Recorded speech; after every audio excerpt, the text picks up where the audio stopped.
Assalamualaikum warahmatullahi wabarakatuh. Hai para pencinta catur dan para catur mania, selamat datang kembali di Legenda Catur Dunia. Setelah 2 kali bermain remis dalam permainan klasikal kawan, Hikaru Nakamura dan Wesley So harus berlanjut ke babak tiebreak untuk menentukan siapa pemenang atau juara pada leg ketiga Grand Prix ini kawan. Dan kita sudah tahu hasilnya tadi malam seperti apa.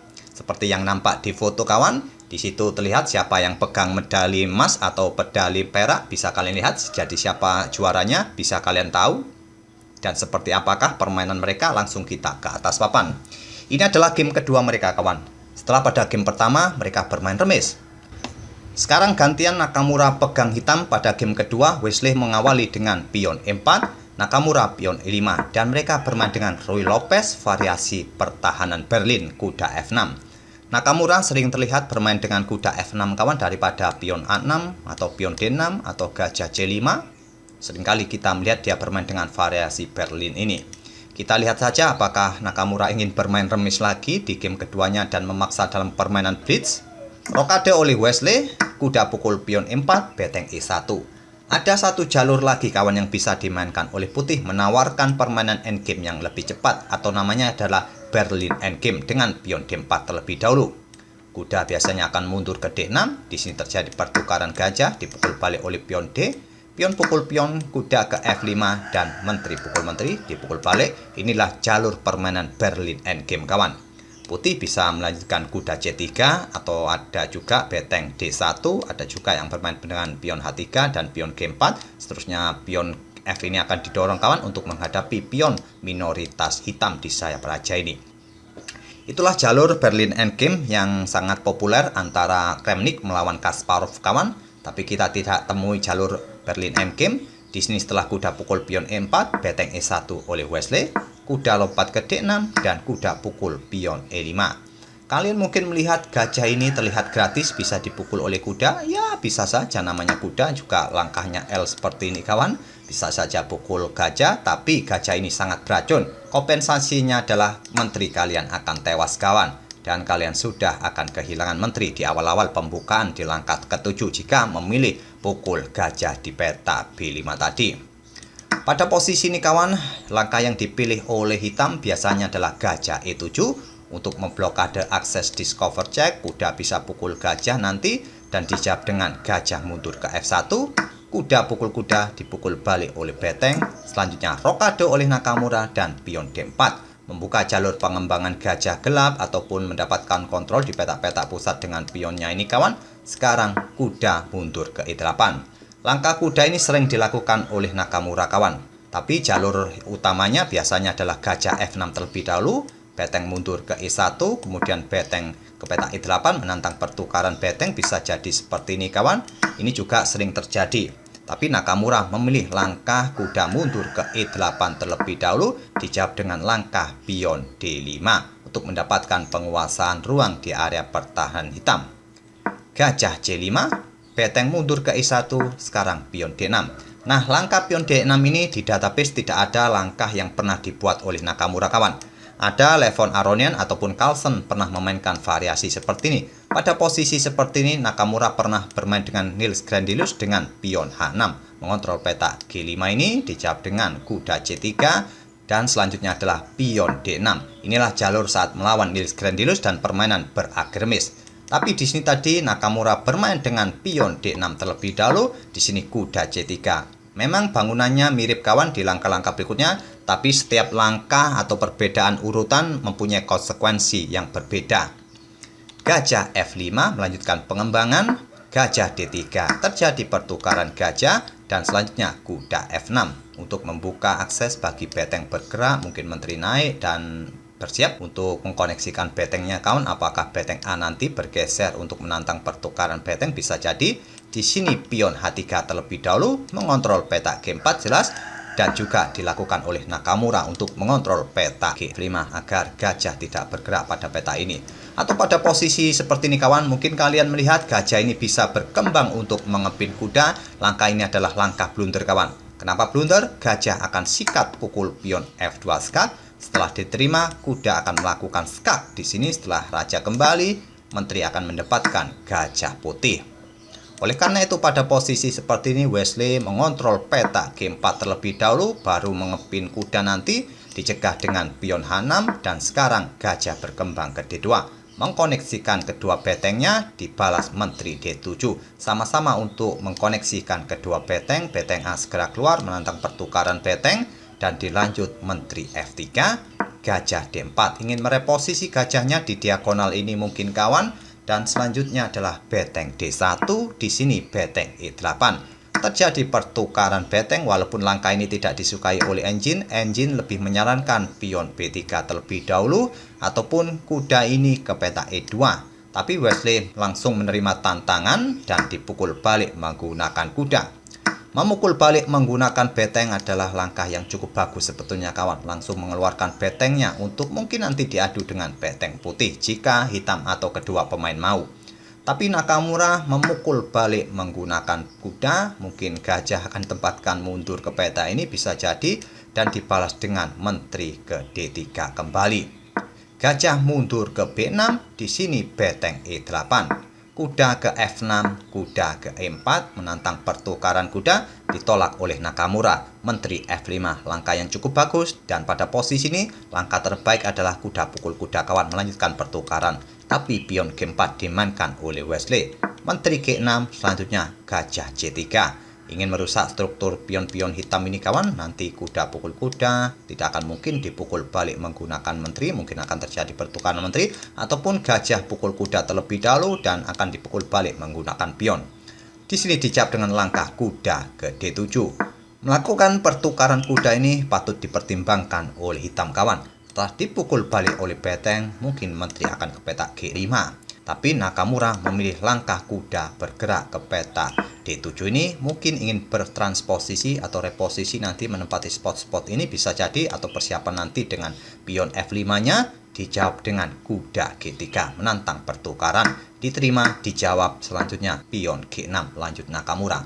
Untuk mencegah pergerakan kuda lompat ke peta-peta ini kawan, tapi dengan mendorong pion maju ke peta ini, menciptakan peta-peta lemah bagi hitam khususnya di peta-peta ini kawan. Kita lihat saja apa reaksi dari Nakamura berikutnya setelah Wesley memainkan raja ke G2, menghindari pimpinan dari gajah ini kawan, pion ini siap didorong. Selanjutnya kuda E5, mengincar pion, di backup dengan beteng D1 dan beteng E8. Menggeser kuda mundur kembali ke D7 merupakan langkah yang bagus kawan. Daripada langsung menggeser beteng ini menu stockfish, tapi Nakamura langsung menempatkan betengnya di E8. Kuda ke E4 untuk persiapan memberikan ancaman skak garbuan. Raja bergeser ke F8, kuda ke F6 mengancam beteng, beteng naik ke E7. Langkah yang bagus juga beteng bergeser ke D8, tapi Nakamura lebih menyukai beteng ini naik. Selanjutnya pion A4 ingin mencoba mengancam gajah kawan, dihentikan dengan pion A5. Pada posisi ini kawan, pion ini patut dipertimbangkan oleh hitam untuk maju. Jika terjadi pertukaran pion di sini tak ada masalah, bisa kalian pukul balik, atau pada posisi seperti ini jika pion A5 dimainkan, gajah tinggal mundur ke peta D8 dan nanti siap memberikan ancaman bagi kuda F6 ini dengan discover attack, bisa bergeser nanti ke peta C7 bisa jadi dilakukan oleh hitam. Tapi Nakamura pada posisi seperti ini kawan, memainkan pion A5 untuk menghentikan laju pion, dan sekarang pion H4. Lanjut Wesley untuk mendapatkan ruang agar mencegah salah satu pion hitam ini didorong maju. Kalaupun jika didorong maju, mungkin jika ingin bermain tertutup bisa dilakukan oleh putih nanti kawan. Dan pada posisi ini kawan, langkah yang bagus bagi hitam adalah kuda ini bergerak ke peta ini kawan, ke peta D7 atau memainkan pion H5 bisa jadi. Tapi Nakamura di sini melakukan langkah blunder dengan pion C6. Apa bedanya kawan dengan variasi yang saya tunjukkan tadi saat pion A4 ini dimainkan oleh putih? Tadi saya menyarankan dengan pion C6 terlebih dahulu daripada pion A5 ini. Bedanya sekarang begini kawan. Sekarang gajah ini berdiri sendiri tanpa ada kawalan pion yang ada di peta A7. Bedanya seperti itu. Dan ini adalah langkah blunder dimanfaatkan oleh Wesley dengan gajah pukul kuda terlebih dahulu, dan tidak mungkin dipukul balik menggunakan beteng karena nanti kena skak garbuan di sini kawan. Di sini dipukul balik menggunakan pion, tapi masalahnya ini akan memberikan jalan bagi pion putih maju mengancam beteng. Beteng mau bergerak kemana kawan? Apakah bergerak mundur? Disikat saja oleh kuda. bergerak ke peta ini pun disikat oleh kuda. Satu-satunya peta yang aman adalah peta E6. Tapi masalahnya gajah ini sendirian. Sekarang kawan, tak ada yang mengawal. Pion A tidak ada, pion C juga tidak ada. Kuda bergerak ke D7 skak. Dan Nakamura kehilangan satu perwira. Beteng ambil pion, lanjut Nakamura. Kuda C4. Beteng bergerak naik ke D4. Selanjutnya pion F3.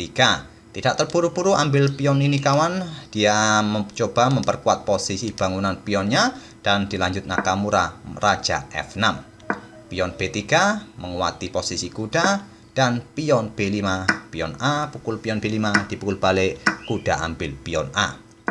Pion H5 tantang Nakamura, diladeni, dipukul balik, selanjutnya Raja ke G3. Beteng D6, pion B4, selanjutnya Raja hitam F5. Di sini kuda ke B3. Selanjutnya adalah beteng G6 skak. Raja mundur. Di sini beteng bergerak bergeser ke lajur A, ditutup oleh kuda di A5. Beteng bergeser kembali ke D6. Raja ke E3 mencegah posisi raja bergerak ke peta F4 kawan. Di sini beteng D4. Selanjutnya adalah kuda C6. Beteng pukul pion A4. Di sini pion D4 terlebih dahulu. Dan diladeni pion pukul pion dipukul balik menggunakan beteng menantang pertukaran. Nakamura menolak, selanjutnya beteng D5 skak. Ingin mendapatkan pion ini kawan, ataupun mengincar pion ini nanti. Raja mundur ke G6, beteng ambil pion B5. Sekarang posisi pion kembali setara, cuma bedanya Wesley unggul satu kuda. Tapi Nakamura belum mau menyerah kawan, bermain dengan pion H4-nya. Kuda E5 oleh Wesley skak. Raja mundur ke G7, bisa saja kawan beteng digeser untuk mendapatkan pion ini. Tapi Wesley memilih Raja F4. Beteng G1 dan selanjutnya kuda G4 menghadang pergerakan pion di peta H2 nanti. Pion tetap didorong, selanjutnya beteng G5 skak. Raja mundur, beteng bergeser ingin mendapatkan pion. Di sini raja naik kembali ke G7, selanjutnya pion B5 terlebih dahulu. Tidak akan mungkin berani didorong maju, akan tetap disikat oleh kuda. Beteng tetap menjaga pion. Di sini beteng B1, selanjutnya beteng G5 skak. Raja ke H7, selanjutnya kuda F6 skak. Raja naik untuk mendekati beteng, di sini kuda kembali skak. Raja mundur kembali ke H7, Raja putih ke G3, ingin mendapatkan pion ini dengan rajanya. Selanjutnya beteng hitam naik mengepin pion. Jika raja ambil pion, beteng mendapatkan pion, dicegah dengan langkah beteng F5. Selanjutnya raja ke G6, beteng F6 skak. Raja ke G5, setelah melangkahkan raja ke G5 ini kawan, Nakamura menyerah di langkah ke-65. Cukup panjang walaupun terlihat tadi setelah kehilangan perwira, patutnya Nakamura menyerah saja. Tapi sebagai seorang pejuang catur atau samurai catur, tidak mungkin Nakamura menyerah. Berharap Wesley So melakukan blunder dalam permainan cepat seperti ini. Pada posisi ini kawan, langkah yang jelas yang akan diambil oleh putih adalah ambil pion ini kawan. Pion ini tidak perlu takut karena dilindungi oleh beteng. Dan jika dilanjutkan jadi seperti ini kawan.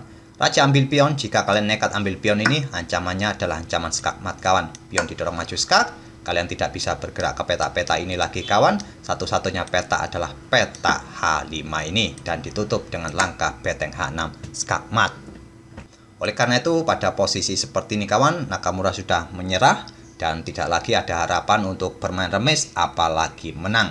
Dengan kekalahan ini memastikan Wesley So menjadi juara pada leg ketiga FIDE Grand Prix 2022 ini. Tapi Wesley So tidak mampu menembus untuk mendapatkan tiket kandidat. Nakamura tetap lolos ke kandidat bersama Richard Rapport nanti. Selamat buat Wesley So yang menjuarai leg ketiga ini.